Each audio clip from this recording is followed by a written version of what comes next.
Are you a prepper or homesteader looking to connect with like-minded people in your area? Looking to start your own preparedness group? Already have a group?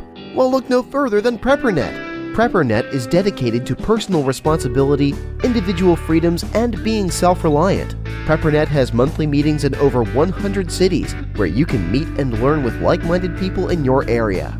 PrepperNet, where preppers unite. Find us online at preppernet.com. Survive, thrive, stay alive. It's time to get prepared with the Prepping Academy podcast.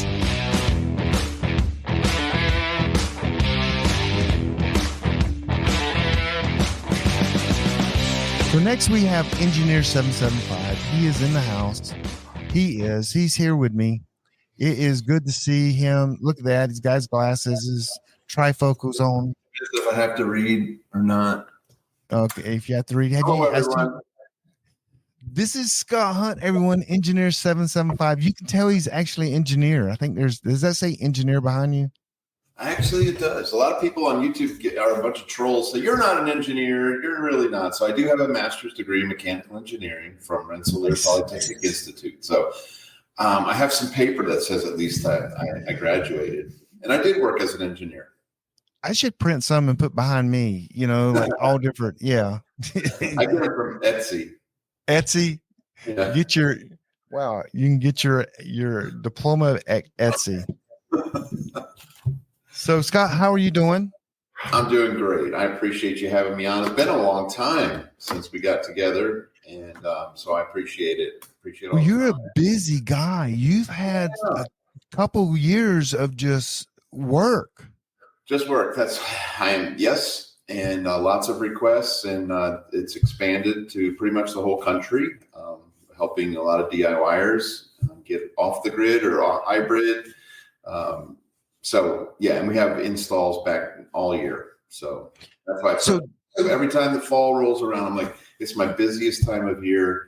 It's like people start like thinking like squirrels, and they start prepping in the fall. September is like the worst time for me. It's like, why do you do prepper camp in the fall? Can you do it some other time? Because everybody instinctually starts thinking about preparing in the fall. I get blasted in September, October. Mm-hmm. So some of these people have met you. This is first time meeting you. So I want to step back, and who is Scott Hunt?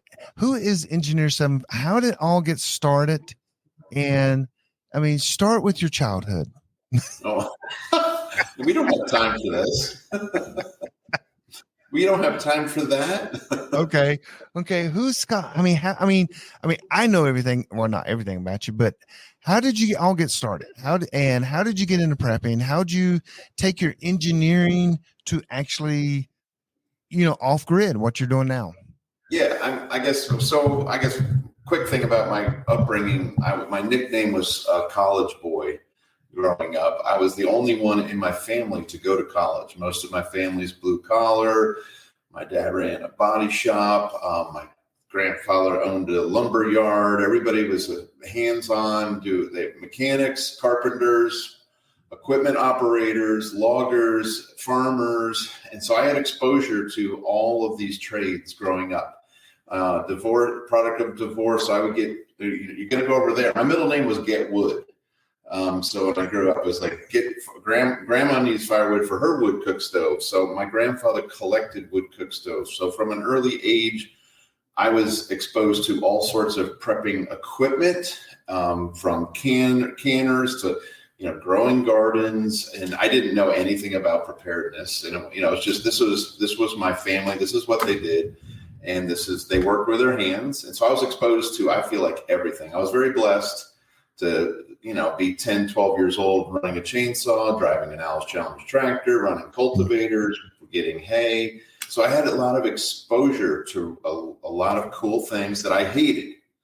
I just, you're a kid growing up like, I don't want to do this. Everywhere I go, all I do is work. So my escape mechanism from all of that was to get good grades. So I got good grades throughout school, straight A student, blah, blah, blah. And I ended up going to the college of my dreams, which was RPI, Rensselaer Polytechnic Institute, which is upstate New York. It's engineering school. And I went there and got a master's degree in robotics. That got me hired and moved 900 miles away to South Carolina, where I worked for Michelin Tire. And there, I thought I was in control. I had my escape from my past. I had my dream job. My wife's a pharmacist. She moved down with me. We're two, whatever. At the time, they were called dinks, right? Dual income, no kid. And we were just working and doing what we thought was the plan. And then the plan changed drastically. I was introduced to Jesus by a coworker at Michelin that basically for 2 years hounded me like a pit bull. And nice. I wasn't raised in a Christian home. I was a heathen at best. And I was exposed to the Word of God for the first time. So can I give my testimony here too? You started this. This is who I am. I know you became a pastor at one point. Yeah, tell us about that. So at Michelin Tire, first day on the job, this guy sits down next to me and says, Are you ready to die? What happens when you die? If you died today, would you go to hell or would you go to heaven? So he was really hitting me hard. I'm like, oh, wow, I really landed in the Bible Belt. I was getting a lot of belt. And so I didn't know how to counter that other than get mad. So at the age of 26, I bought my first Bible and said, I'm going to prove these Bible thumpers wrong. In my arrogance, I started just reading it. And I found a lot of fault with me. So it's like looking, it's like looking in a mirror. After 2 years, I was broken, surrendered to the Lord, got saved, believed that He died for me. Without Him, I deserve the ground to open up and I'm going into hell. So long story short there, I got saved. And that changed my life drastically. I started study, just like engineering school. I'm back in school. I got to learn this. I have to understand this. And so I started teaching the Bible, and which led to a Bible study in our home, which led to 25 people in my living room, which led to we're starting a church, and I'm resigning from Michelin Tire Corporation, and everybody thought I had lost my mind.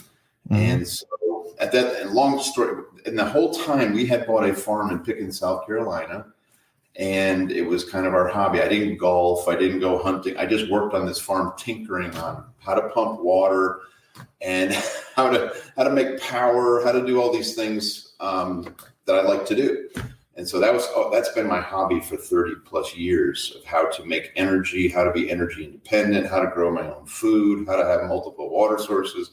So before prepping, when the prepping movement started, I was kind of like, hey, wait a minute. I do all those things. I've been doing those all my life.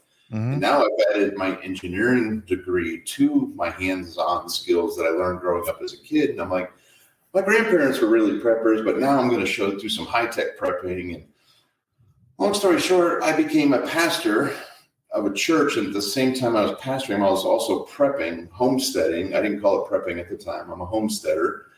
And it just all kind of came together. I'm going really fast here. This is 57 years of my life, folks. 2012, things got really wild, as you remember. And in prepping, it was just like, hey, I do all those things. We put 400 hand pumps in people's wells. We did so much work. And it is not stopped since then, helping people get water, helping people get power. The equipment, if I have the time to talk about, the technology has changed drastically in the last 10 years since I started prepping and started teaching on preparedness. So we started a business, Practical Preppers. The YouTube channel kind of took off. That's kind of that's how we reach out to people, because nobody around here in Pickens is going to, our power company is against solar. So I have to reach out. The internet's been wonderful for that. So we have a nice, wonderful business. We get to work from the farm. I get to stay on the farm. I still get to tinker here, and we raise cows and chickens and vegetables. And so we try to practice what we preach, whether it's from the Bible or from being a prepper. And for me, it's about people being independent, with power, with water, just being independent. And since COVID, things have changed. So, I think everybody came to this, we're being lied to about everything.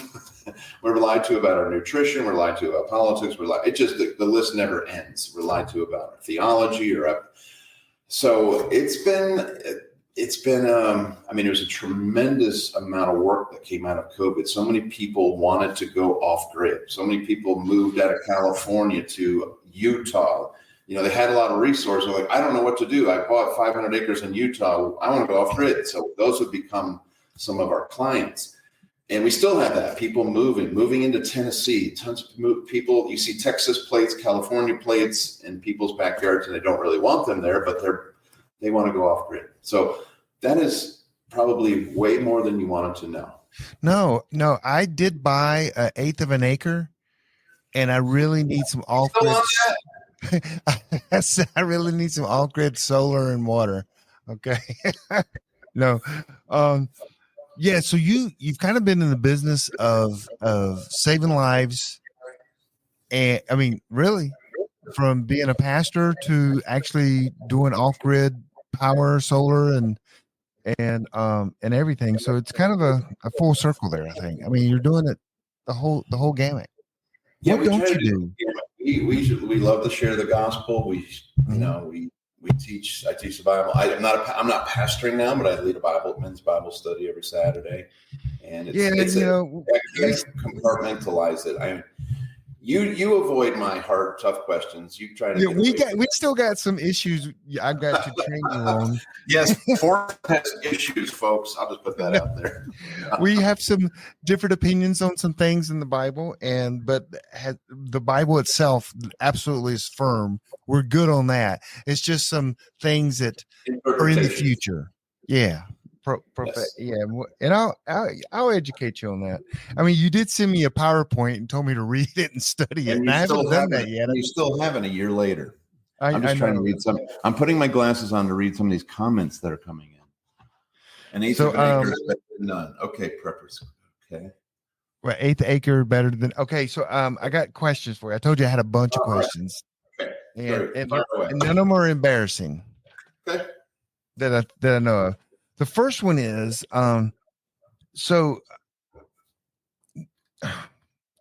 there's a difference in solar. There's like the DIY solar, then there's the real true get off the grid solar. So let's say, and I know you're laughing already. What's the first step? What's the first step for someone saying, I want to be off the grid? What's the first step they do? Do they look at I think it is they look at their wallet first. I think they look at their family first. Now, okay. Now, I laughed because you said DIY, and I joke because it's DIY. It's do it yourself. You said DIY, which we kind of joke is like do yourself in. Yeah. Oh, so a lot of people. Yeah. A lot of people, when they attempt to go off grid, they DIY it. They do themselves in. Okay. And a lot of times, you said look at your wallet first. I'm saying it's very stressful depending on how it's done. It puts a lot of stress if you have children.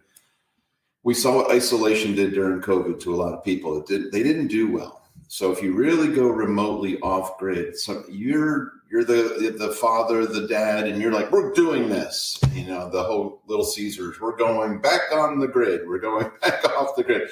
If you don't think through it, you can really do a lot of damage. And you see, and it's not funny. You see people getting divorced. You see, over preparedness, and that's not the way to go. So, and then the children just, they're having to do things that are difficult, fetching water, getting food, working hard. They're not seeing their friends. It's a difficult thing to go off grid. I know a lot of families that I've met. I have family that's off grid. It is not easy. It is not easy. I'm miles away. This is my seventh family, by the way. This is your seventh family? Seventh family. All the other ones left me. So there's so many variables, good choices, choosing the right property. A lot of people just buy. It's very difficult to just buy raw property And if you're financing that, as you know, it costs more, the interest rates are higher. I always try to encourage people to buy a piece of property that has infrastructure on it already. It has the road cut in. It has a septic system. People don't think about the property and how much money. Interest rate's going to be a lot lower on a dwelling. Even if the dwelling is just run down, it's a shack, but it still qualifies for that mortgage. It's smarter to do that because that road's going to cost you $35,000, $40,000 to cut in. The septic system's going to cost you $10,000. The well's going to cost you $20,000. And you start adding up infrastructure that's on a piece of property. You can bulldoze the house, but you've got all this infrastructure. Pull your RV on there, live in that. Why? And so many people buy a piece of property and they live somewhere else and they never get their project done. It takes them 10 years to develop that property. And I'm like, no, you need to live there to make the most of it. And people have stuff stolen because they're not there all the time. They're in a place where they don't know the people. And that's the other thing. You really need to know who you're dealing with because you meet the neighbors and the neighbors are like, we're going to steal everything they have. And you see that all the time. People naively go into a community, buy a piece of property. They're not welcome there in a lot of cases. And they have an attitude and they turn the neighbors off and the neighbors turn them in. We've seen that many times, turn them into the local authorities for inspections and shut down the job. And I mean, there's a lot of things. And this is part of our consultation service. We walk you through raw land purchase versus already having infrastructure, what to look for, make sure it's on the southern, at least have some southern exposure if you're going to make your own power. If you're on the north side, you have tremendous amount of heat to produce and to stay warm. You're fighting, even if it's a beautiful view and you got all the water, you are going to spend a lot of energy staying warm and it's going to be difficult to produce any electricity. So that's. Well, I don't want to interrupt you, but we have a young lady in the chat room. She said, yeah, I lived it. My dad was a total nerd and I lived this on my farm. Her name was Rebecca, I think her name was. She didn't say all that, but I kind of put that in there for her. Do you know what that means or anything? Is that my daughter? Yes, it was. Is she really in there? Yeah, she is in there. There she is. Yeah, Reba. Yeah, here it is. I lived it is what she wrote in there. She did. They lived it. I sent them a YouTube video from 13 years ago, about 2 days ago, when they were loading the wood stove. And I'm filming my girls, and they were 13 years younger. They were about 10, 12, 13. And I'm filming them, and one of them screams out, it's like, do you have to film everything? And I said, you're going to love this when you see this 13 years later. You don't appreciate it now. Yeah. So my poor kids, they were exposed to that. Their favorite is I put the bucket from the tractor out in the pasture and say, you have to fill this with cow manure so that I can dump it in the garden. When I get home from work, I want to be able to dump this in the garden. But your chores for today is to fill the bucket full of crap. And they just little young girls, they love to do that. So they thank you, Reba. I didn't even know she was here. Yeah.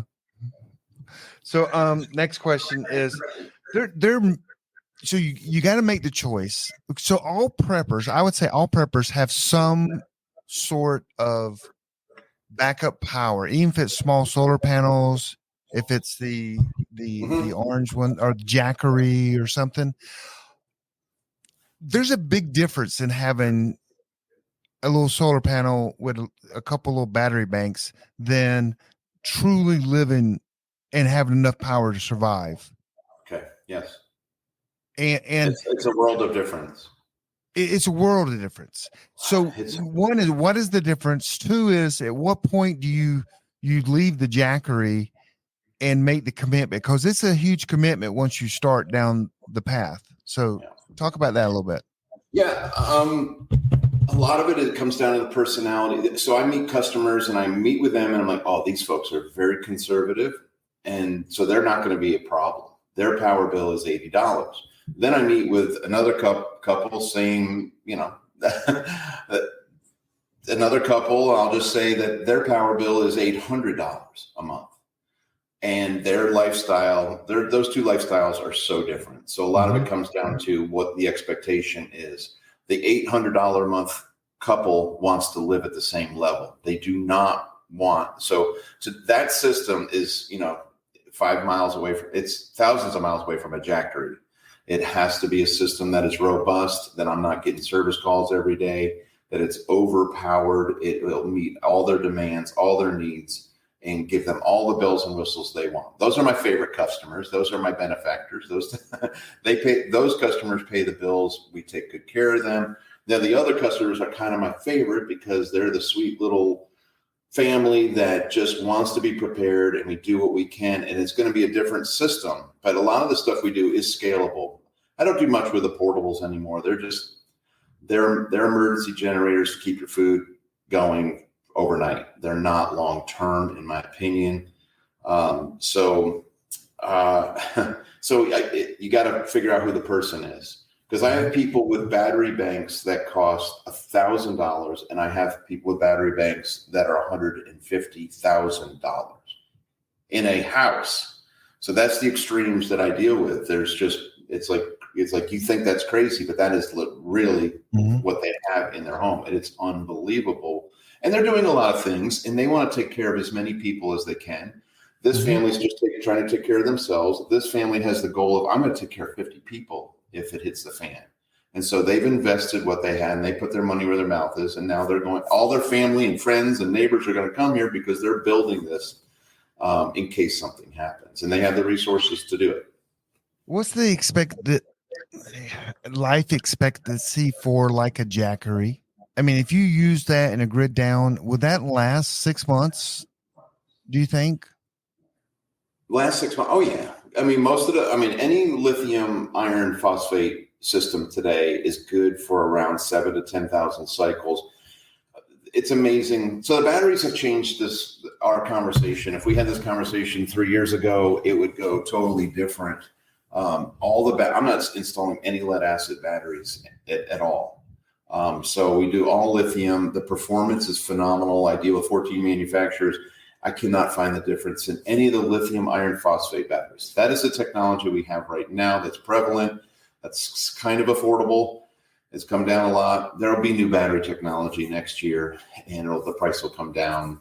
But right now, the game is lithium iron phosphate, and it works. It works fantastic, and it lasts, but I don't know how long it's going to last. The warranties are a minimum of 10 years. The cycles are for 16 to 20 years. That would be amazing. Solar panels can last forever. They're warranted for 25 to 30. The inverters are getting better. They're warranted for 10 plus. So we have some amazing equipment. So when I go into a home now, I can run the whole house. I'm running 5-ton heat pumps, all the well pumps. I couldn't do this before. When I first started, I go to prepper camp and talk about, here's how you put a hand pump on. We'll get you water, and then here's your hot water solution. Here's your HVAC solution. Here's, this solution. Now I can give you a system that runs the entire house. We're doing it this week. Tomorrow I'll finish the job. It runs I run 2 huge air conditioning systems. I run the whole house plus an electric car charger. And it's amazing how far the technology has come. There's little tricks like soft starts that we add to your condensers. This machine that takes 130 amps to start it now takes 20. What?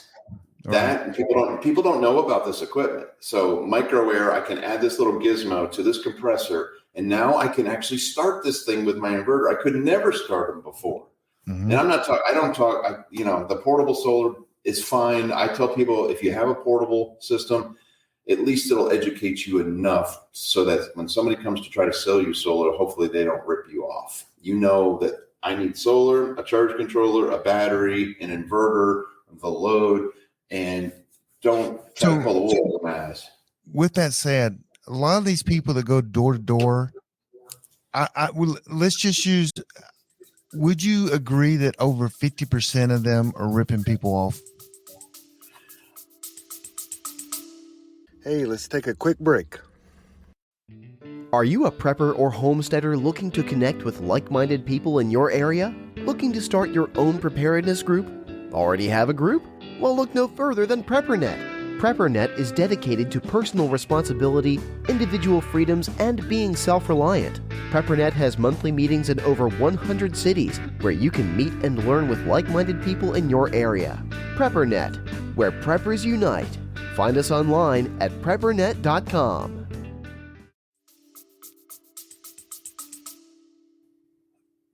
I don't know the percentage. There's a lot, but from a preparedness standpoint, none of them are giving the customer what they actually need. Mm-hmm. So a lot of them are selling, they're not selling battery-based systems. Most of them are not selling battery-based systems. They're selling grid tie systems. When the lights go out, that system doesn't work. It's relying on the grid. So most of those solar companies that come through, the big national solar companies, and blast through your state, knocking and promising you the world, they don't know how to do battery backup. Mm-hmm. So we started with battery backup, and that's all we've ever done. Now I can use batteries, and I don't have to connect to the utility. So the utility now, because the utilities hate solar, and they're going to charge you, like my co-op charges you, if you have solar on your property, they charge you a monthly rate, plus they give you a generator. It's the same thing that California did. So California mandates solar, and then they charge you for the solar that you have. They're doubled it. It's unbelievable. That's why Elon Musk called them out on it. A lot of people don't realize that. They mandate it, and then they charge you a monthly rate for having it on your roof. So it is insane. So now we say, don't interconnect with your utility. You can use them as a backup. Just don't get mad at them. Please. The first thing, and one of the things I wanted to say to everybody was like, don't make your utility mad at you. Try to be a gray man when it comes to your approach. If you have grid, you can minimize the use of the grid. Just don't make them mad, because you know what they do when they're mad? They pull your meter. And so I have several customers that got very arrogant. And now that they had their new solar system, I'm like, don't make them mad. That's a good backup. That's it, and like, I don't need you guys. I'm not doing this. And they come out and they pull the meter. Now, when you have a cloudy day or you didn't buy enough battery, your generator's running, and you're spending more on propane than you are on electricity. So don't do that. The Prepping Academy Podcast. What are you prepping for? Are you a prepper or homesteader looking to connect with like-minded people in your area? Looking to start your own preparedness group? Already have a group? Well, look no further than PrepperNet. PrepperNet is dedicated to personal responsibility, individual freedoms, and being self-reliant. PrepperNet has monthly meetings in over 100 cities where you can meet and learn with like-minded people in your area. PrepperNet, where preppers unite. Find us online at preppernet.com. You're listening to The Prepping Academy. The information you need before the world ends. Go ahead. Next question. Solar, wind, hydro. Is solar the winner now? And there's no, solar's the hands down winner. Unless you live in a perfect situation for hydro. For example, if you have a river and you have the elevation change, and you don't have to put the turbine 5 miles from your house to harvest the power, and you have rights to the river, because a lot of times you don't own both sides, and the neighbor doesn't like you stealing the whole river to go through your penstock, and that happens a lot. People, they rob that creek and bring it over to their side. You can't. So hydro is cool. I love it. I'm a water guy. My neighbor calls me Magic Water. That's my Indian name. So I'm learning you got a lot of names. Get wood, Magic Water. College boy. So, yes, so hydro is really cool. It requires maintenance, just like wind. Wind is, you see these wind turbines falling apart, blowing up, burning up. Solar is maintenance free. Solar that we do is maintenance free. We put no electronics on our arrays. It's basically dumb rock. A solar panel, silicon wafers. There's nothing out there to fail unless you run your lawnmower into it and break it, or you shoot it. So if you do solar, and we talked about this earlier, are there tax incentives or anything the government, if they help you pay for the solar that you install for me, do I have to tie it in with the grid, and can I still be gray man? You still can be gray man. So each state has power utilities will offer incentives and rebates and different things. The general across the board this is till 2030 is a 30% federal tax credit. It's not a rebate. It's good. So if your solar system for your home costs $50,000, you can deduct that. It equates to about $15,000 that you are, $50,000 coming off, 30% of that coming off of your taxable income. So you are not, there's no leverage from the government to say you have to do this or that, and you've got to connect and all these things. So if you can present to your accountant, this is what I paid for this system, and sometimes people tie the generator with it too. Your generator, your batteries, your solar inverters, your panels. It's a 30% tax credit through 2030. As far as okay. One thing I want to tell everybody in the chat room: if you'll hold your questions, that way we don't have to stop in my questions, and we'll get to all your questions. But hold them in the end, and we'll answer every question. And I think Scott said he would answer every question for $10. Okay, for free. But let's get to them. Just hold them for a little bit, and then we'll go to your questions, and we'll post them, and we'll get to every one of them. I just think I got some good questions. That's why I just don't want to. I'm great. This is awesome. Ask away. So the next question is. We didn't really mention it, but solar is the hub. I'll just say this: because the inverters that we use are hybrid, so they'll accept power from wind, from hydro, from a generator, from your battery, from your solar panels, from the grid.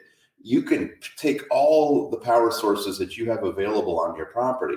So if you have a good wind site, wind is great in the winter and solar is good in the summer, utilize it. Mm-hmm. I'm not saying. Okay. So overall, solar number one, but if you have a hybrid inverter, I just say don't start with hydro, don't start with wind. Start with a multimodal inverter that can handle any input, AC or DC. Okay. So to me, sometimes having a huge solar array is also a security concern as well. And go ahead, tell me why. Because I look in the area of my retreat, and I know where every solar panel is because I bring up Google Maps and I look for the large solar and I know if the people in that particular house have a large solar array or solar panels on the roof, I know they have other resources as well. And I'm just saying, as we're all preppers here, I look at that for where my retreat is, so I know what is going on. So is there any way? There's no way to hide solar panels. No, I mean, I have jokingly have a lot of customers. Can you hide them? Yeah, I can hide them under trees. They don't work very well when I hide them in the woods. But if you have enough property, and we do hide them, we do put them in places where people can't see them from the road. Okay. So, I thought, some people are like, well, I'll just go steal those solar panels when times are bad. But what are you going to do with that solar panel once you steal it? Ooh, that's a later question. Yeah. Is it a later question? It is a later question. So it is in some ways a security risk, but what isn't? If you have fence on your property, people know you have something. Why do you have a fence around your property? Oh, you have food. You have what's more important? I mean, the food is a lot more important than that solar panel. Mm-hmm. So go ahead. Misconceptions about going off grid. What are people disappointed the most, or what do they think they're just going to live their? I guess you can buy your life as normal with money, but what are some of the biggest things? And people go, well, gosh, that's not everything I thought it was all cut out to be. The biggest disappointment is the cost. Mm-hmm. And they want to maintain the same lifestyle they had in their suburban house, in their nice, beautiful new 30-acre farmhouse, new build. It doesn't matter how efficient it's built. They still need hot water. They want to take showers. They want to cook. They want to do everything. And when they do this, they don't have if they want to do it all electric, it takes a considerable system. So they kind of, I have customers that kind of will cheap out on the battery, and then they'll call me. But the battery didn't go through the night. I said, yes, because, there's two ways to size a battery. You size battery for the performance, meaning how much power do I need right now to do this task versus how much battery storage do I need to get me through the night or through the storm or through a week of rain or through 30 kids or 30 family members show up at Christmas to the off-grid retreat and it doesn't make it. And it's usually the money's the first thing. Sizing of the system, which I spend a lot of time on sizing the system so that you can enjoy your life and not be a slave to going out and starting the generator again to charge up the battery at 2 a.m. because the refrigerator's off, and there's a lot of frustrated off-gridders. Sometimes the integration between the inverters and the generator, we try to make it automatic, and sometimes the generators are too cheap. They're not reliable. They burn up their starters. And by the way, no generator, and people might know, all generators do not have an off-grid warranty. So you'd think a generator that you bought would be used off-grid, right? Because you're going to use it. But if you go through them all, Generac, Cummins, Kohler, Briggs & Stratton, Honeywell, all of them, none of them have an off-grid warranty. If you're running that generator off-grid and you spent $6,000 on it and another whatever to install it, you're into $12,000 on your generator, does not have a warranty off-grid. So you go into that, you need to know that. So all these Generac 20K, 22s, 26, if they find out that you're off-grid, they won't warranty that. Because they're not made but to do a 5-year or 500 hours. That's their plan. So these off-gridders are running their generators every day. Right. Yeah. That's not good. It's not good. So our goal in designing is minimize the generator. Have a generator. That's your backup. That is just minimize its usage. Make hay while the sun shines. Back to the farming. You can if you maximize the solar array, because that's the only power you can make on this property. Maximize it. Whatever the inverter can max out at, that is your best bet. And you can start small on the battery. You're just going to have to go to bed when the lights go out and stop using stuff. So I'm going to give you a chance. Yeah, I'm going to give you a chance to geek out just a second here. So I've heard you say here recently that you can now build systems that are pretty much EMP proof. I have papers that say that. Now I do not have an EMP weapon, so I'm not able to blast them and prove that. So with Solarc, who I've been with for 9 years, their inverters you can buy a non-EMP and an EMP hardened inverter. That kit comes with the suppressors and ferrite cores to put on every solar panel, every appliance in your home, in the hopes of that they will protect those pieces of equipment from an EMP. I've been waiting for 3 years for a battery, and they finally have one. So Endure Energy is co-located with Solarc. They've gone through the same certification process, and so there's now an EMP hardened lithium battery. And so we've just installed two jobs using that. Because before people would do EMP, but I'm like, well, the battery's fried. What good is it?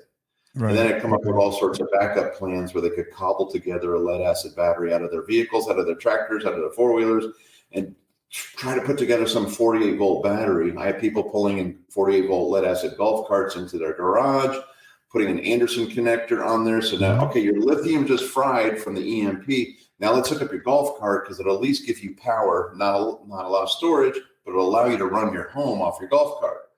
That was one strategy. So yes, EMP hardening is always there. I know you're going to have Dr. Arthur Bradley on in a couple of weeks, and great guy. We've always talked about putting Solarc, Dr. Arthur Bradley, and EMP Shield. Could these guys all work together? Well, they seemingly cannot. And that's frustrating from my standpoint. They're coming at it from different angles, and it would be nice to have an overall solution. But right now, my best solution is a Solarc system with Endure Energy batteries, and everything has a letter. But I sign NDAs like everybody else, so I don't know. They're not going to tell me what they did or how they did it. I just have a letter that says, yeah, it's certified, but if an EMP happens, how are we going to go after them? Right. True. So a lot of preppers, they think the safest place to live is underground.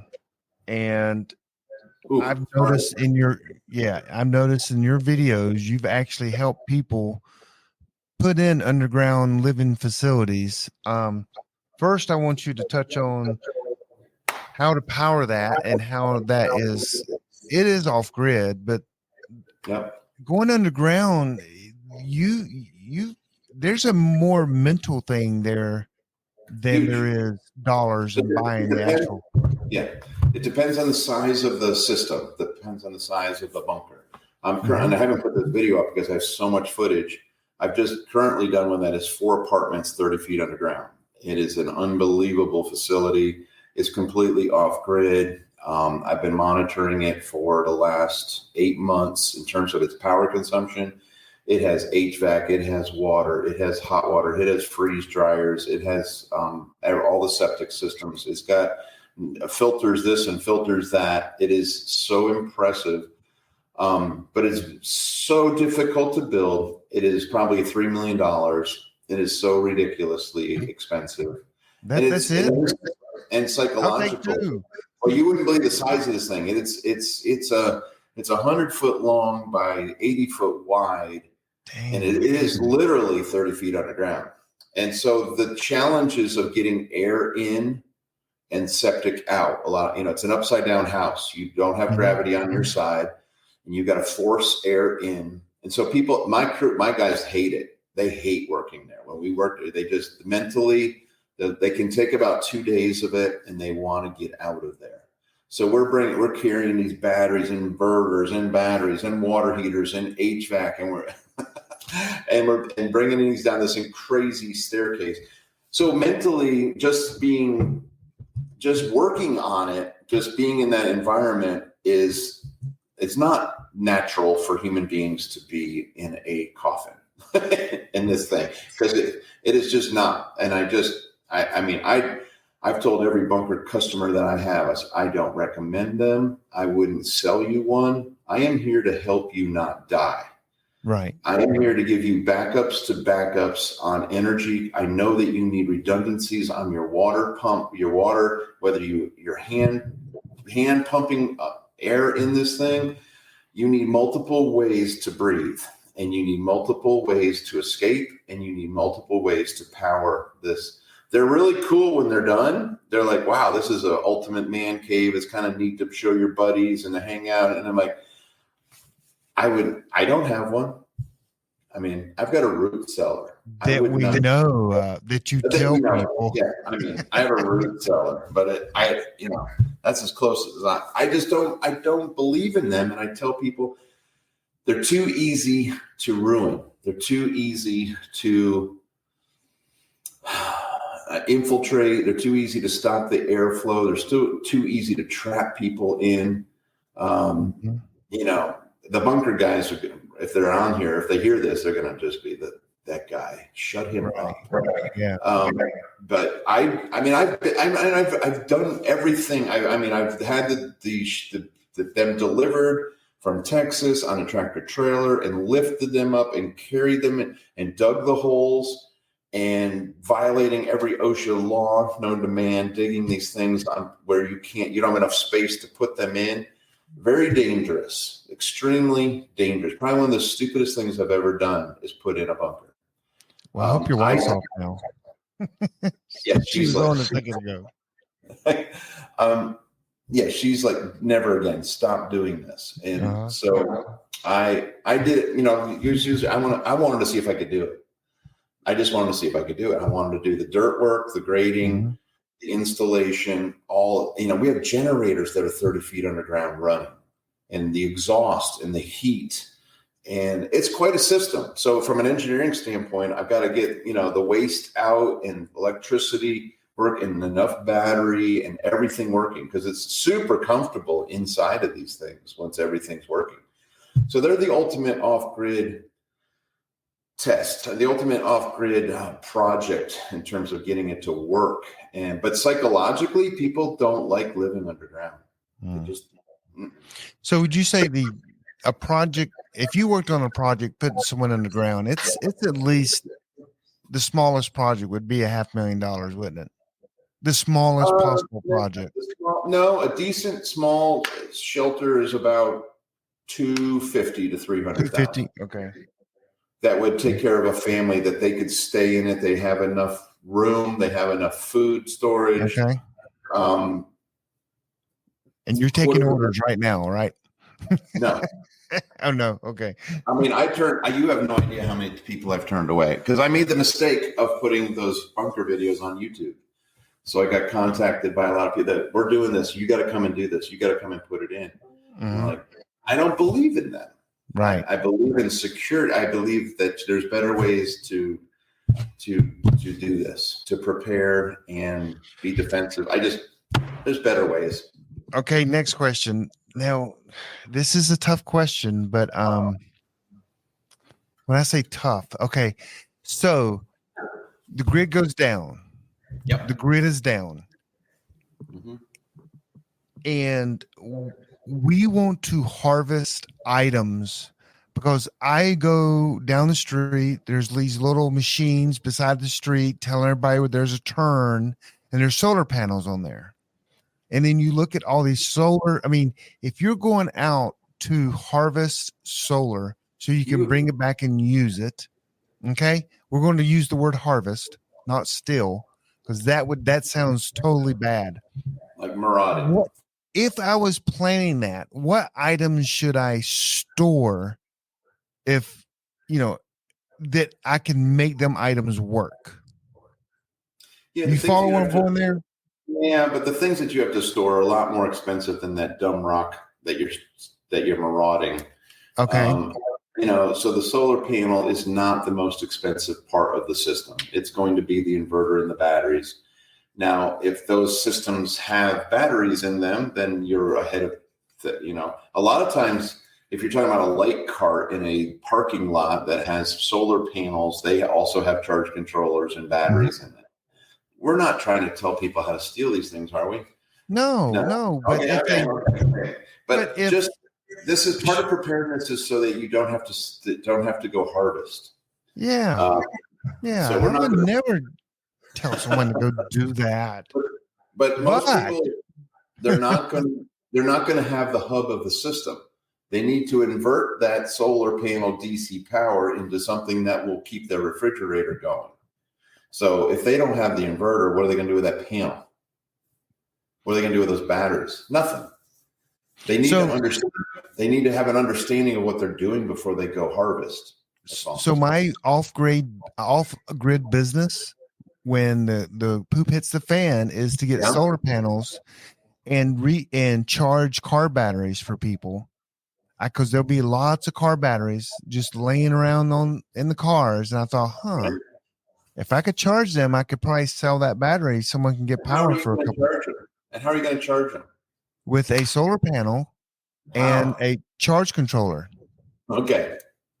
Well, you better, if you're just going to have the right volt, you better have a charge controller that does 12, 24, 36, 48 volt. You got to have the right charge controller. They're 12 volt batteries. So I mean, here's Forrest with two leads, just touching the battery and with a voltmeter.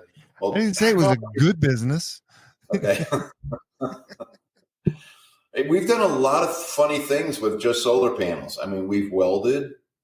I've seried a bunch of panels together, and it'll throw a plasma ball that is like gigantic. It's scary. I mean, you can do 300-400 volts, and you can weld. You can hook that to an element on a water heater and heat water and boil water in a bucket.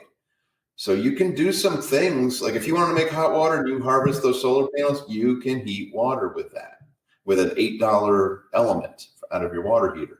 You can hook it directly to it. You can heat water. There's a lot of cool little experiments, but is that really what you want people to know? It's kind of a rough way to go. That is a rough way. It sure it is.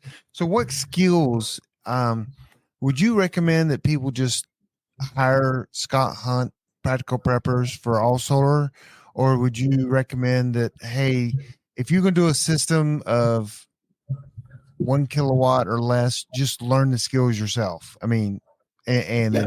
There's I have 4 or 5 times a week, I am talking to a DIYer that some of them are unbelievably skilled already. They have unbelievable knowledge, electrical, hands-on, whatever, and they just need a little guidance and they're off and they build a really nice functioning system. Other people do need their hands held through the whole process, and that's fine. And some people, we have installers all over the country now that we say, no, go talk to Bill in Texas, go talk to, Bryce down in Florida. He's a great guy. He's going to hook you up. So, but we do help a lot of people, educate them on what they need to know. Some people you can kind of tell is like, you don't know which way to turn a screwdriver. So you're just let me do it. And we have, I'll be nice. People that they're their own worst enemy on the internet, shopping for prices and parts. They don't know what they're looking at, and they end up buying junk and things that don't work well. And so we have to go fix a lot of those systems, and they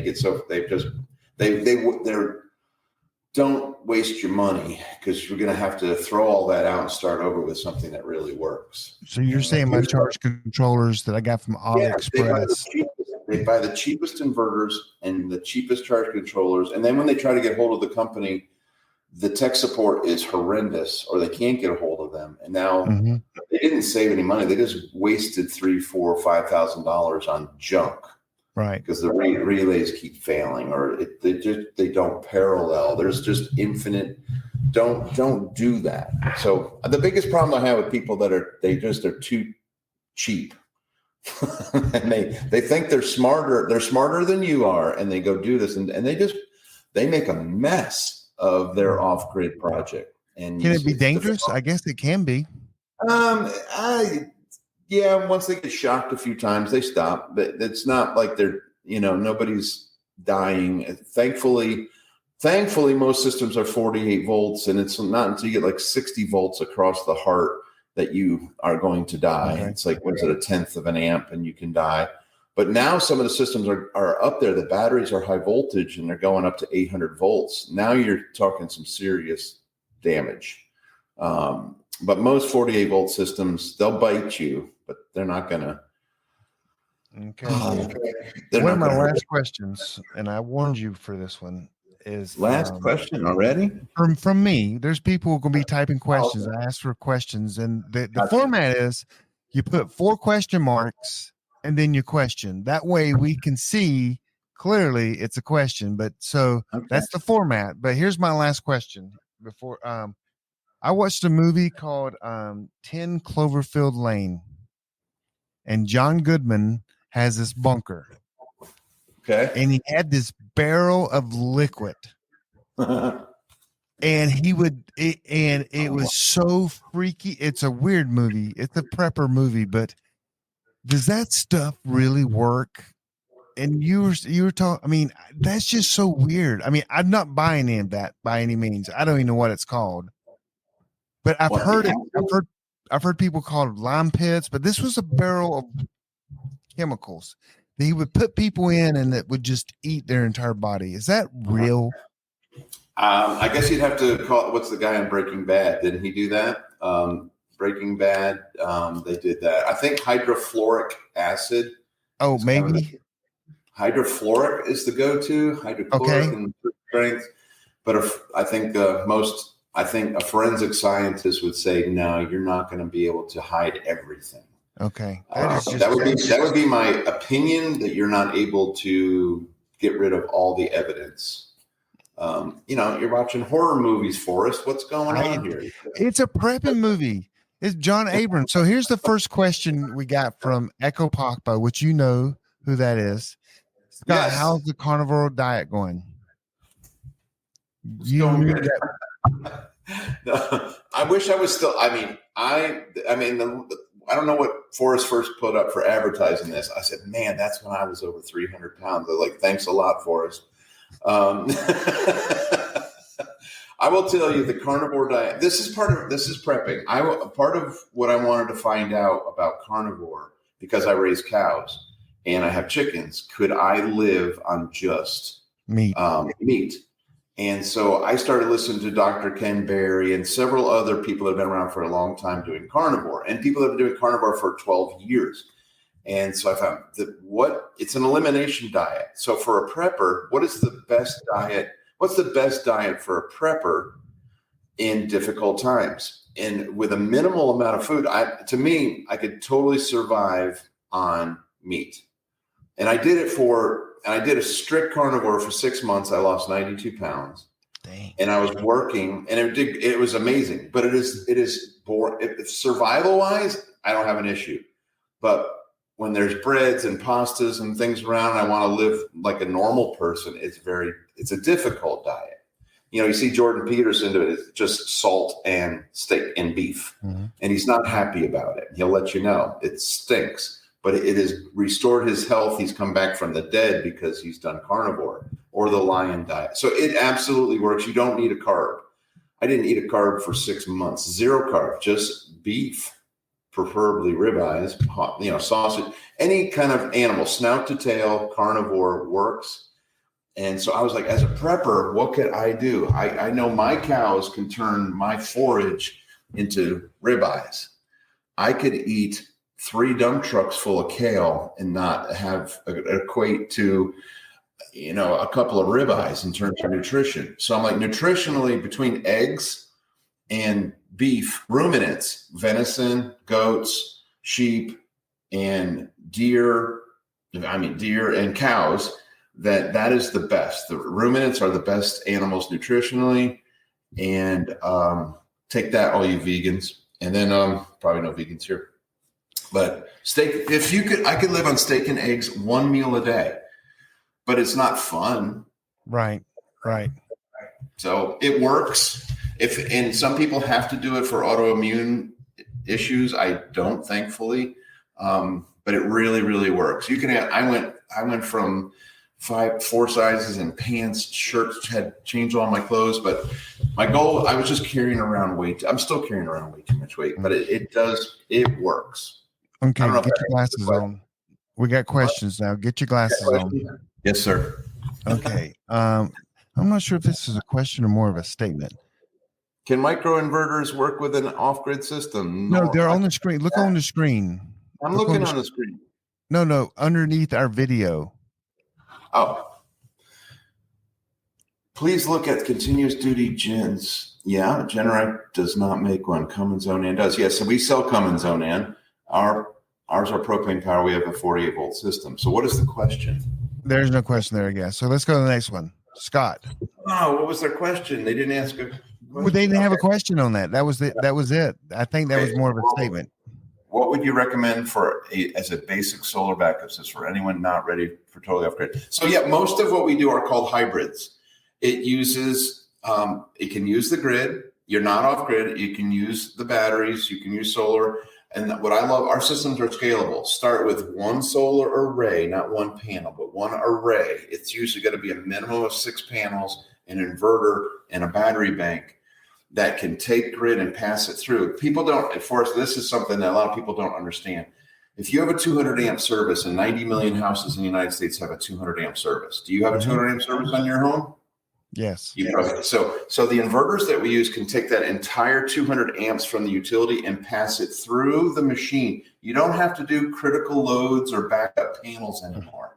You can pass all of that through. You might not have enough battery to do full off grid or enough solar to do full off grid, but this inverter becomes the hub for your home, and I can pass that power through to run everything. So when the power goes out, guess what happens? You have electricity supplied to your entire electrical panel. Does that mean you can run the entire electrical panel? No, but I can go through it. I can manage breakers or think and say, okay, while the sun's shining, I'm going to heat my water, and then we're going to take showers, and then we're going to go cook, and then we're going to stagger or stage things so that I can live within the means of the small system that I have, and I can do everything. And usually this one inverter has enough capability to run every load that you have in your home. It just can't run all of them all. Right. But you can. So I have 2 different panels in my house. Yeah. I have a panel for my regular house. The power's coming in from the grid. Then I have one that my generator connects to. within my house.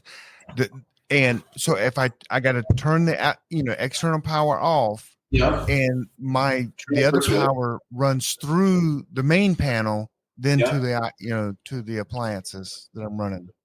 I think that's standard operations but it is not necessary anymore. You can have no, the technology has changed so much. So the systems that I run, we run our house, we run our business on these inverters that are able to pass power through to make up for any lack of power that your solar panels or batteries or generator can provide.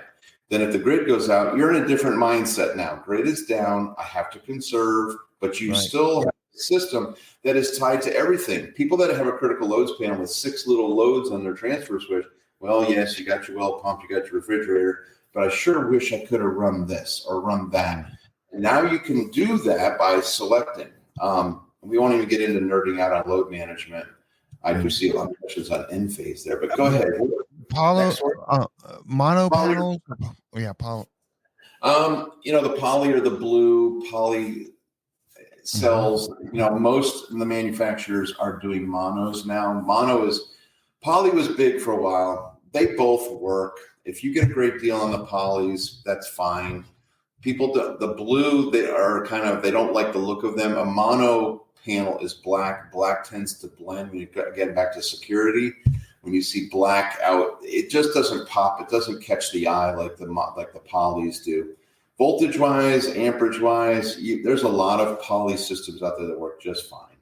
But I would recommend mono, and I would recommend bifacial. That's another thing. A lot of people, all the panels that we've put in the last 2 years are bifacial. They make power from both sides. There's no back sheet. They make power from both sides. They produce about 10% more power. But that's how to charge a battery with the generator. So how to charge a battery with a generator? There's a lot of ways to do it. So a lot of inverters, people just say inverter, but a lot of inverters are inverter chargers. So when the generator is connected to the inverter charger, the charger is connected to the inverter charger is connected to your battery. It charges the battery. However, you can get an external charger for your generator hooked directly to your battery, and they make a lot of those. One of the best ones recently is a charge verter. Look up charge verter. And it's especially because these systems are 48 volts, 24 volt systems, 48 volts. You can hook up a charge verter directly to your battery bank and run your Champion, your Predator, your inexpensive generator through a charge verter. And the charge verter will actually clean it up.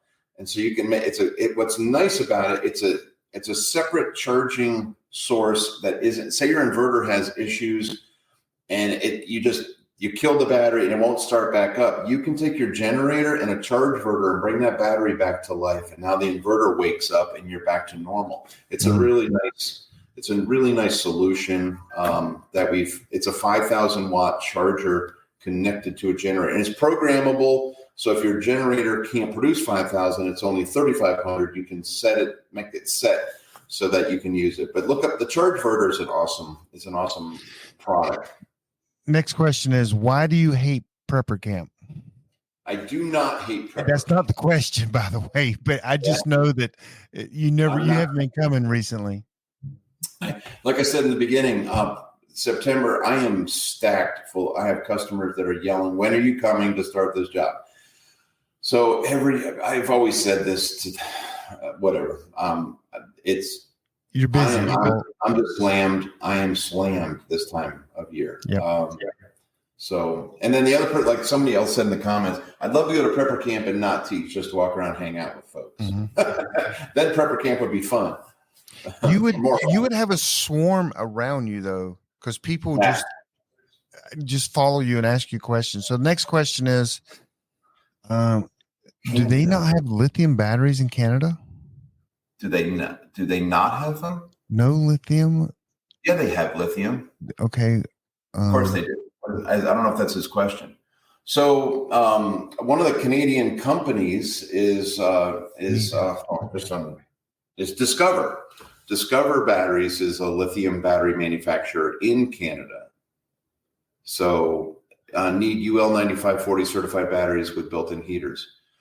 There's several of those out there. They're UL 9540A now, and they have fire suppressant They have fire suppression systems built in. Even EG4 has fire suppression now. So there's a lot of batteries that have the fire suppression, so that shouldn't be an issue. Yes, you can do lithium in Canada. Yes, you can do heaters. I can get you an EG4 battery right now that has a heater in it. It is UL9540A, and it's lithium. It's LifePo like you're looking for. So just contact me. I didn't get his last question. Oh, But he had Pikes 5 coming soon, V5. There's so many options. We can talk, Peter.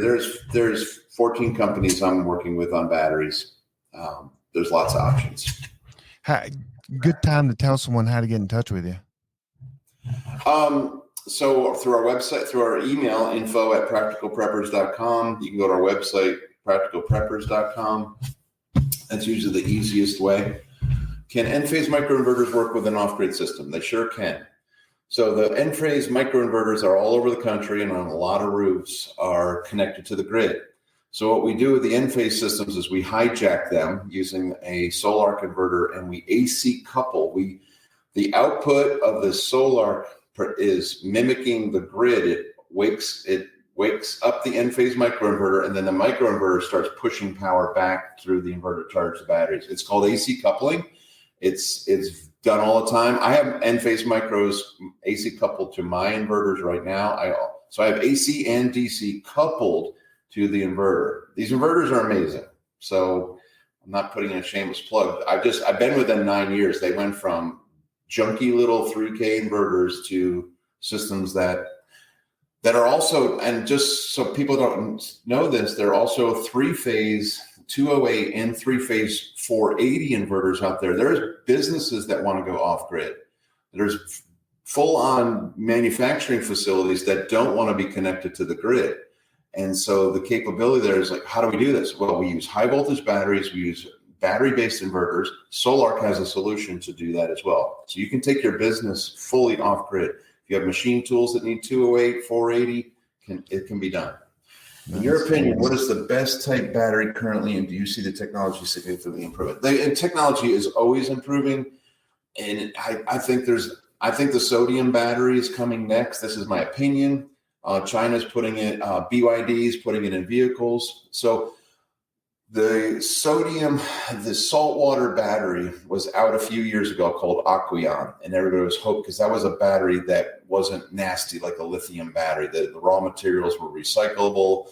It just didn't have the performance. And then, of course, there was politics and the company went bankrupt. But it's coming back. The sodium battery is really neat. So there's technology I don't know if I answered this question, but the lithium iron phosphates work great. They last a long time. They're easy to work with, but there's new stuff coming. Just learning about prepping, and I have seen different company solar panels used to, but is that really realistic in the long run? Different company solar panels used together. Yeah, you shouldn't do that unless their electrical characteristics are really close, meaning the voltage, the amps, people mix and match stuff. I see people cobble all sorts of things together and it works, but it's like the lowest common denominator is going to kill you. It's like when you take a single solar panel and you put your hand over a cell, what does that solar panel do? It kind of all short circuits to that place where your hand is. Okay. It's an electrical device. Now, if I take that and I put it with something else that doesn't match, I put something else, you're not helping yourself. It's people cobble batteries together and make battery banks. You're not supposed to mix and match batteries because you got different BMSs, but if people doing it, they're doing it all the time. So you would still enjoy meat. Absolutely. A ribeye is my favorite choice. What about wind power? Unfortunately, I've only done a few. Where I live, wind is horrible. There's just no wind. There's not enough wind that is laminar flow, meaning constant wind. We have violent people. Like, it's windy here all the time. Yeah, but it's always the turbines are always fighting to find the wind, and they can't. You have to be way up, and you've got to get laminar flow of wind to keep that prop moving and not fighting, looking for wind all the time. So I've had customers argue and say, just put it up. I said, okay, we'll put it up. And this thing's got dancing all over the place. And it's really aggravating. And the one we put up in Virginia, a large one, 24-foot diameter, it sounds like a boomerang's being thrown at your head. It's something you do not want to have in your yard. It's very obnoxious. Really? So okay. I don't recommend wind unless, like, I have customers that love it. They're in Nebraska, they're in North Dakota, and they have a 30-mile-an-hour average wind. They can harvest a lot of energy. But most people, people are in this, I know your podcast goes everywhere, but if you don't have consistent wind, you're wasting your money. So you may be under NDA, but beta version of Solar Smart Load Panel doesn't work. It doesn't. I've had it on the wall for over a year and a half. It doesn't work. The software is not ready. Could it eliminate a critical loads panel? Yes. Load management is the future of solar. So there's several companies out there that have solutions. There's the Lumen panel. There's the what's the big not Savant. Savant is the other, really the one that I think is the best is Savant. So picture being able to load manage your entire electrical panel. And so it's going to basically be a rules-based load management. I have this much battery now and this much base load going on my inverter. Yes, you can turn on your water heater. Or no, you can't turn on your water heater. And then once the load is down and you have enough battery capacity, yes, you can turn that water heater on. So it's a simple rules-based load management system. Solar, I think, is my opinion, they're like, oh, we're using AI. We're getting so sophisticated. This is going to learn your home seasonally. I think they started off too ambitious on what their load management system was, where Savant went with a very logical rules-based. So to answer your question, Peter, yes, you do not. A good load management system can save you an entire inverter. You don't have to have another inverter because I can run load. I'm never going to have both heat pumps come on at the same time. I'm never going to have all these loads come on simultaneously. I'll start one, run it, and just, can I run this one? Can I run my car charger now? It will determine that for you. Here's your golf cart question. We have a solar system installed. We have a 4-wheeler 96 volt lead acid we use as a backup after EMP. We split them in 248 sets. Is that? Yeah, that's, if you can split your battery into 248 sets, you have a backup. Mm-hmm. Absolutely. Absolutely. The other way is to step it down, and that's probably more. Meanwhile, we'll make a transformer to step that 96 down to 48. That's another thing to look at if you don't want to split the battery up. You could do a DC to DC converter from 96 to 48 volts. So this next question is, what's your favorite battery for a whole house? How many and where do you install them? And can you give me all the details so that I can do it myself? Yeah, this is normal. No,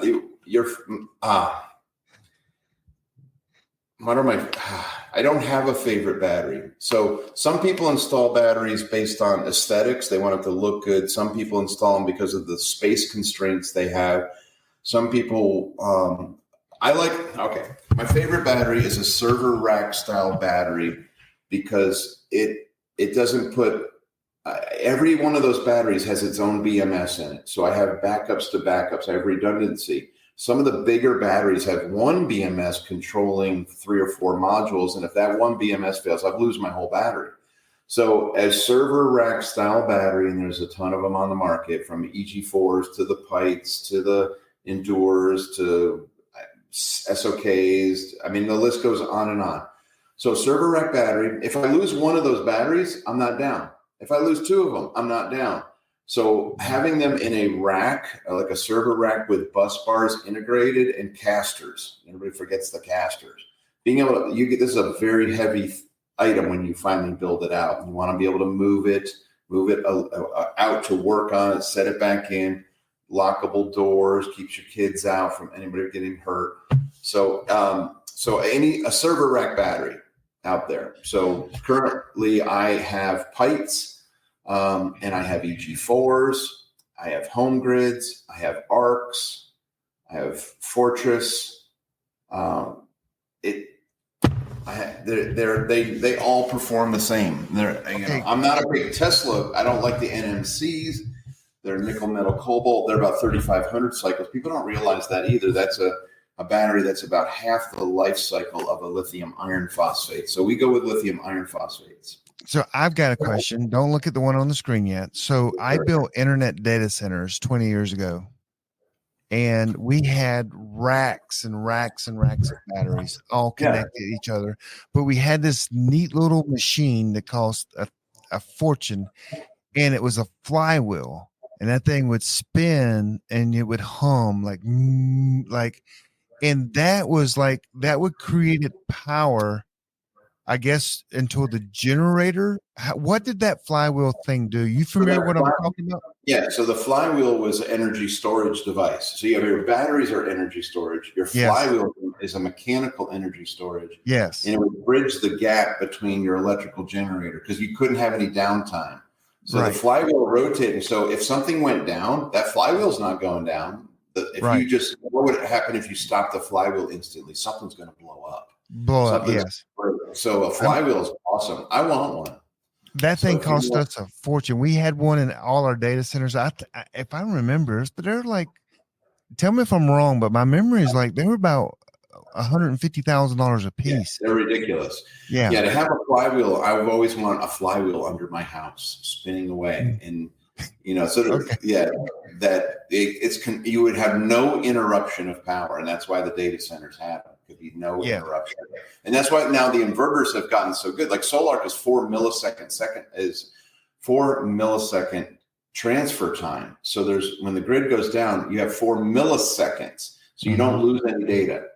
Right. And that's why they're used for UPSs and banks use them. Yep. And so back then, data center, back when that was, dinosaur age that you were doing that. So you probably that room was $1 million room. If you count our transfer switch, our batteries at that time, when we were building data centers in 2000, it was great. I mean, you walk in there and go, there's $1 million of equipment in here. Yeah. But the flywheel is awesome. I've never actually put my hands on one. That is for energy storage. I think it's great. I'm a mechanical engineer, so I love flywheels. So anyway, best hand pump for a well 180 foot deep would be a simple pump. And Russell, we need to know your static water level because that's where the hand pump actually pumps water from. Wherever the water and air come together, that's where you're actually pumping from. So you could have a 180 foot deep well, but is the static water level? That means the distance from the ground level down to the top of that water. It could be 50 feet, 40 feet, 30 feet. So we need to, know those details. But the simple pump, I literally have put 455 pumps in myself, hand pump, simple pump. So I'm very familiar with that pump. I know it works. And so that's the answer to that question. How many panels from the new place in Duncan? How are the panels from the new place in Duncan? Absolutely great. If I could share pictures, I'd show it to you now. The cool thing, this is a question about panels I put up on YouTube about being made in the United States. And so I have a panel manufacturer that's in my backyard now, which is a new cool move. I actually had them deliver the panels to my job site in South Carolina this last week, and that saved me a whole day. It was free. Nice. So the free shipping. And they're bifacials. They built beautifully, and they're listening to my feedback and the leads. Everything about the panel, electrically, mechanically, is checking out. And I will hook them up tomorrow and actually see how they power the system. So I'm very happy. So we put our racking was made in Michigan. The panels were made in Spartanburg, South Carolina. We're getting some American-made products, so that's a good feeling too. So Peter, I guess, who was clarifying his question about no lithium indoor batteries, then he went to their indoor certification. Then he said he's going to email you. Email. Yeah, most every battery now is 9540A, or they're going out of business. What's a liquid metal battery? Is it Ambry? Is you talking about the flow battery? So there's batteries called flow batteries that are liquid. I could be wrong on the Ambry, but a flow battery. I'm just looking it up. Ambry battery. Is it a flow? I know what a Floby is. No, is that how you say it? Yeah. Is that I saw that, but I haven't. So is it a flow battery? The Ambry? They're liquid metal. Oh, do they call it a flow? The flow batteries are cool. You have an anode, a cathode, and a liquid, and you're pumping from the anode to the cathode. And you usually see them in their large installations in like a shipping. This whole shipping container is a battery. And so the electrolyte is being pumped and it is like refreshed. So it's a battery that could be last forever kind of thing. So I don't, Ambry, I don't know. Ambry liquid metal. I don't know if it is it a flow battery, folks? Anyway, it looks, it's industrial. It's probably way beyond what you could afford. Echo Pop, you had to do that to me. Yeah. Okay, so I have not installed an EG4 18K. That's you're gonna get me in trouble. So I was presented with one, given one, and I'm basically loyal to Solarc. I'm tired of changing inverters. I really feel that inverter, I know where it was made and I know who made it, and it's private brand labeled and blah, blah, blah. It has some cool features and capabilities. And, they're new in the game. And I'll just say that Solarc's got them by 10 years. So, why is he got to ask that question? I'm getting me in trouble. It probably works fine. I am not installed. A lot of people come to me and say, well, this inverter is going to save me money. I say, okay, a $60,000 solar system, and you have saved yourself a couple thousand, $1,500, $2,000 on the inverter out of $60,000. So people will tell you you're saving tons of money. There's a lot more to a solar system than just the inverter. The electrical work, the permitting, the ground mounts, the solar panels, the wires, the code compliance.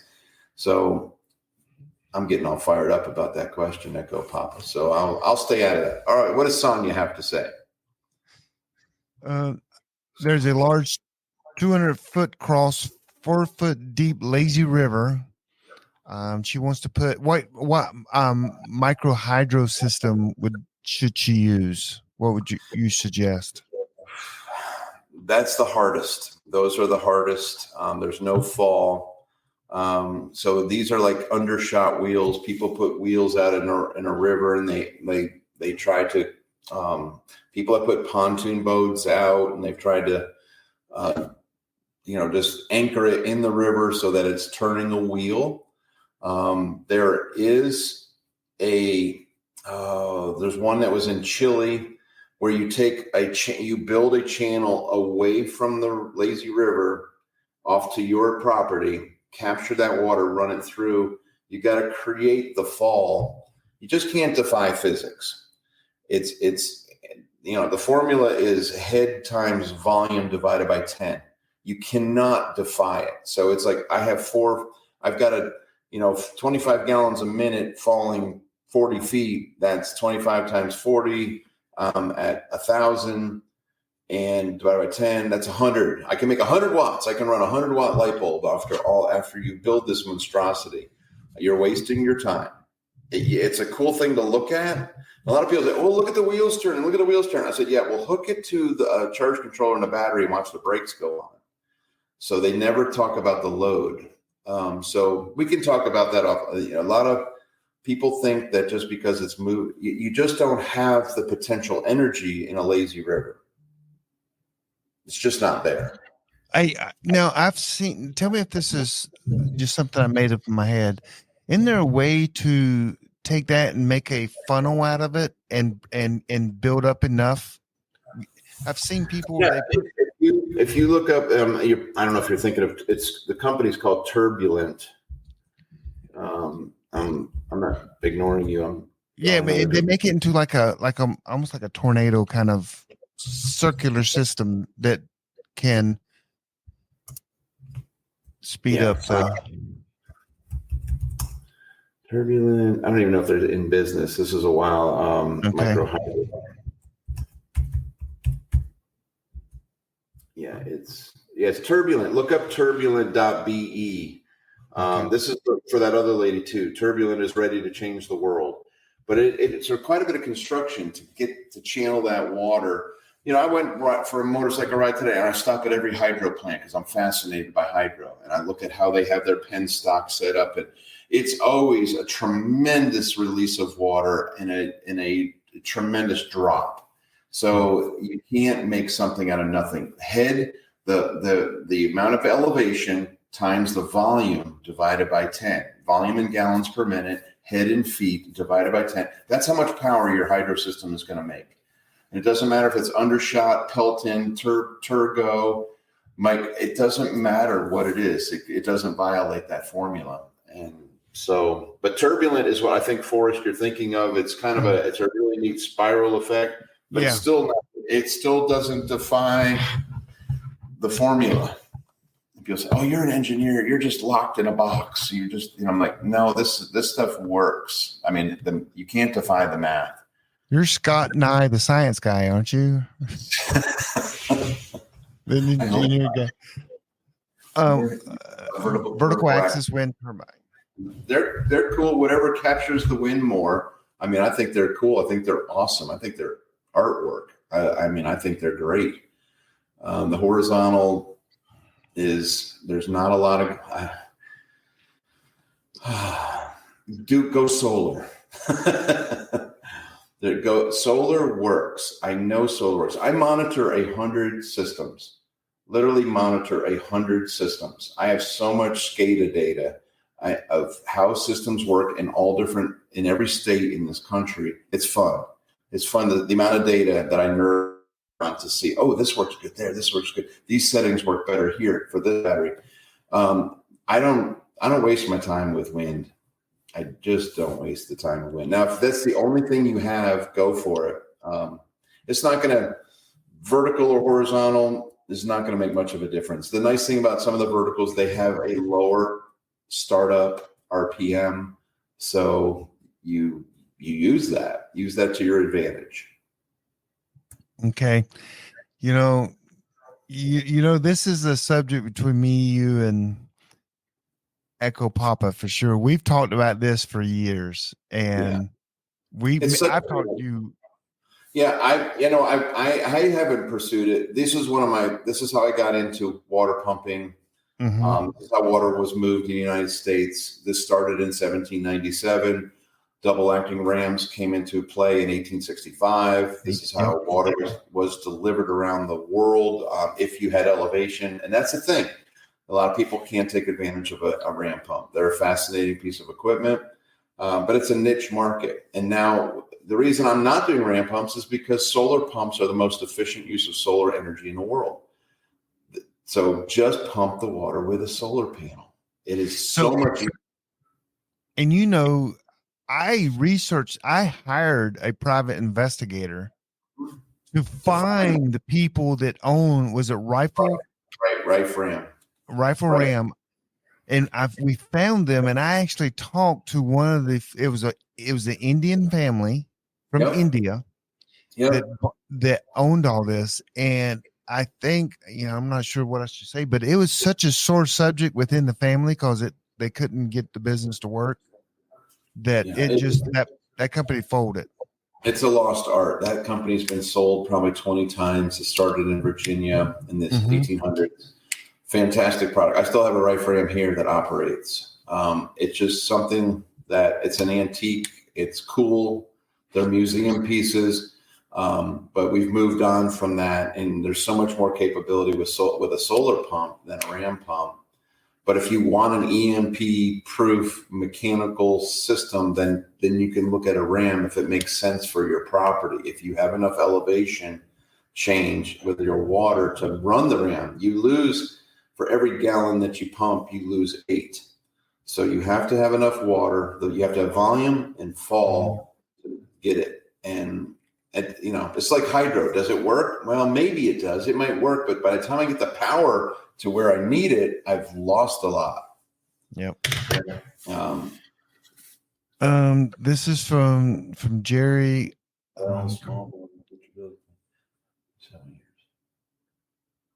Okay, sounds good so far. Continue. Put a small solar system in, then upgrade later, just pay for the bigger one. You could start and scale. Like I said, you can scale. You could start, again, the inverter is the hub. So like if it's off grid, I recommend a solar 12K inverter because of all the breakers that come along with it. You can put 12 of those inverters together in the future to run the world in your neighbor's world. So you can start with one. It's like, I know this inverter can stack all these subsequent helpers. And so start with one. Don't cheap out and buy a 120 volt inverter that you can't stack. I would bite the bullet and buy an inverter that you can grow into. And you can just keep adding depending on what you want to do. It's like, okay, I needed more power. Add an inverter. You've already built the system. And go ahead and, so I could tell you how small you can make your array and your battery to make it work while you're building. And then expand your battery, expand your array, expand your inverters if you need to. And the 12K gives you so many options. One of the coolest things, one of the best off-grid installations I have is in Wyoming. It's at 8,000 feet elevation. Propane's an issue, burning at that elevation. A lot of things are an issue there. So I have two solar 12Ks, and I use the diversion load controllers built into them to heat all their water for free. So I'm not heating water off of batteries. I'm heating water directly off the solar. As when you're off grid and your batteries are full and it's 1 o'clock in the afternoon and you don't have much to do, where does all the power go? It doesn't go anywhere. It's potential energy. So now I turn the diversion load controller on and I heat my water for the day. Water heaters are so well insulated. Now I got hot water for the next day that I heated the day before. And I'm doing that for free. I do that in the bunkers as well. All the water heating is done through smart loads, through diversion load control. That's fun. So I've got an off-grid cabin at 8,000 feet and I keep it from freezing. It gets 25 below zero. He's got radiant floor. So I heat a giant water tank. And that keeps that house, which is 3,500 square feet, from freezing in Wyoming in brutal conditions. I'm doing it with solar. People don't believe it. So I have two cold climate off-grid projects. One's in Canada, right on the border, and one's in Wyoming.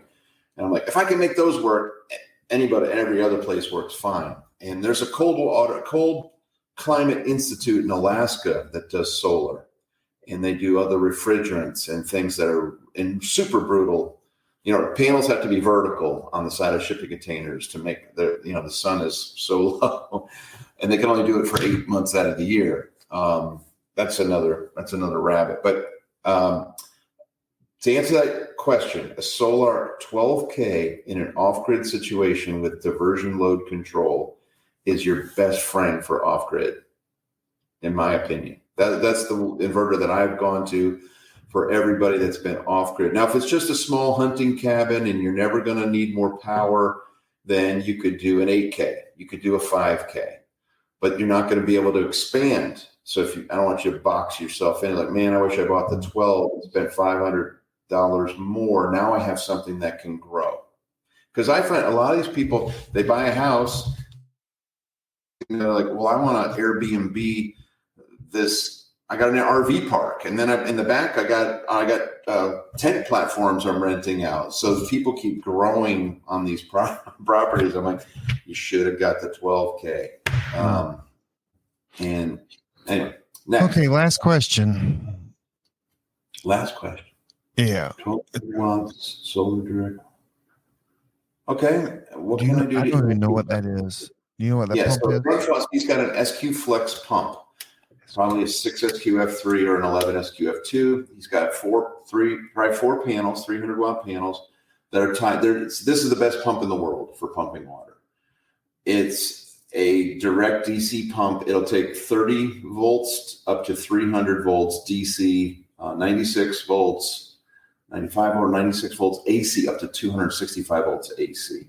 The pump is awesome. And it'll pump water 800 feet in the air and 5 gallons a minute on that amount of solar that he has. So it's a great pump. It's pretty much impossible to EMP harden.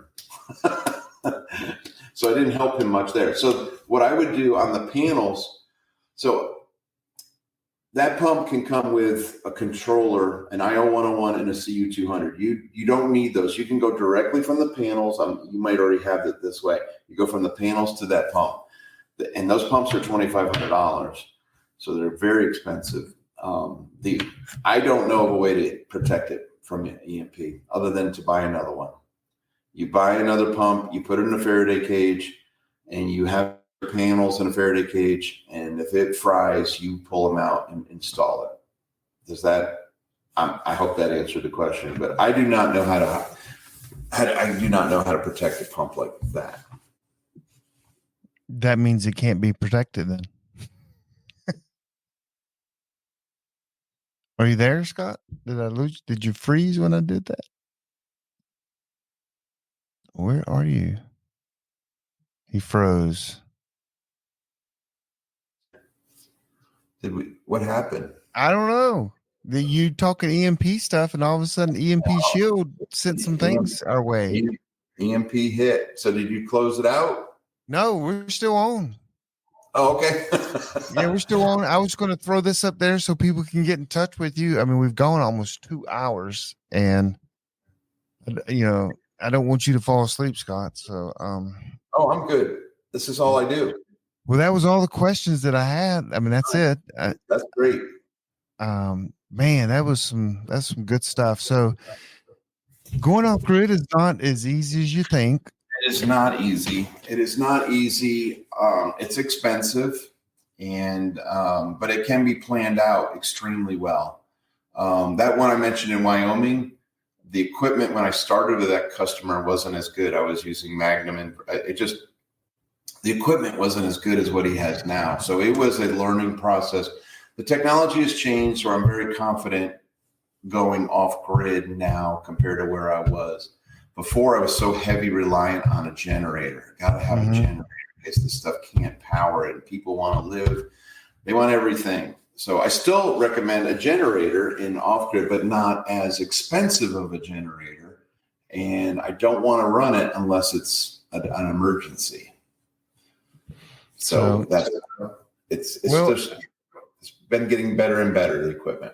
Well, that's awesome. I think you're coming back. I forgot the other date that we set, but you're coming back. So everyone, you can save your questions, and we'll hit them again sometime. But he's coming back. But you can find Scott on YouTube. That's and your website, practicalpreppers.com. Right? Yes, practicalpreppers.com. Yeah, I mean, you can go to Engineer775 and message me, but it's the easiest thing is to send me an email, info@practicalpreppers.com, which is on our website. And we do consultation signups, and so we got office staff that'll answer or get your question. If I'm out working and you can't get a hold of me, they'll get a message to me. Yeah. So guys, Scott's in the business. He's been helping preppers for years. So, I mean, if you have a simple question, but you might just need to just sign up and spend an hour with him. And because he gets paid to do this. He loves you guys, but he doesn't love you that much. We do our consultation. It's $200 for an hour of consultation, and I usually go longer than that. We do a lot of prep time before that, and so that way you get undivided attention, and we work on your house, on your project, and we design, and then we work with your AHJ, your county, your company. We can hold your hand through the whole thing, and sometimes the worst part of solar is the paperwork. The technology, the technical side is not. We've done so many of them that we're not intimidated by that. It's the dealing with the bureaucracy of getting your system inspected and interconnected to a utility if you have utility. If you're off grid, that's easier, that's better. And some of you live in counties that don't require inspection. I love those. Those are easier. Yep. Well, that's it, Scott. Hey, thank you so much for coming on. And I know some of these people are going to contact you. I know some are sending me a message asking me how to get to you directly. And but like you said, the best way, I don't have an inside scoop. When I email Scott, it's at info@practicalpreppers.com. So that's what you need to do as well. So is there anything coming up for you, or we're just going to see? Is it in December you're coming on again? I think it is. I think so. I think you said December. Yeah. So nothing. I mean, I will be going to a solar show, an Amish solar show. That's the only event I'm going to up in Pennsylvania. And believe it or not, the Amish are wonderful off-gridders, aren't they? And there's been a whole community of solar off-gridding Amish for a long time. People don't realize the two orders of Amish, old order Amish and new order, that they can't use the grid, right? The grid's of the devil. So they, to them, in their church theology, they run all their businesses as off-grid businesses, their homes, their farms. And they've gotten really, really good in the last 20 years in doing solar. So, it's fun to go hang out with those folks. So I go up there. It's refreshing. They're not caught up in the nonsense that we get caught up in. So I just like to go hang out with them for a couple of days and talk solar and nerd out with. I'm nerding out with the Amish on solar. Nice. That is crazy. Well, guys, thank you for joining PrepperNet Live. Hey, everybody. And good night. And amazing with knowledge and wildness, of course. And we'll see you guys next week. Make sure you have your emergency equipment. Go to preppernet.net to find out that equipment list, and make sure you join Engineer775 on YouTube and practicalpreppers.com. We'll see you guys next time. Thanks for listening to the Prepping Academy podcast. Preppers Unite at www.preppingacademy.com. Has your data been hacked? Do you feel uneasy about the vulnerability of your personal information online? Were you involved in the Target, LinkedIn, or Microsoft data leaks? Don't know? If not, then pay attention. Join Forrest Garvin from PrepperNet for a free webinar on privacy and security. Gain insights into safe internet browsing, VPNs, crafting online aliases, secure emails, detecting if your data has been hacked, and managing passwords. Secure your spot today for this webinar on privacy and security. It's free. This webinar delves into comprehensive strategies for bolstering your online privacy. We've got you covered, from fortifying your passwords to shielding your financial information and mastering state-of-the-art encryption techniques. We're offering 2 convenient dates to suit your schedule. Reserve your spot now at preppernet.com/privacy. Don't let cyber threats erode your peace of mind any longer. Take the first step toward a safer, more secure online experience by joining us for our free webinar. Remember, knowledge is power when it comes to safeguarding your privacy. Sign up now at preppernet.com/privacy. We'll see you there.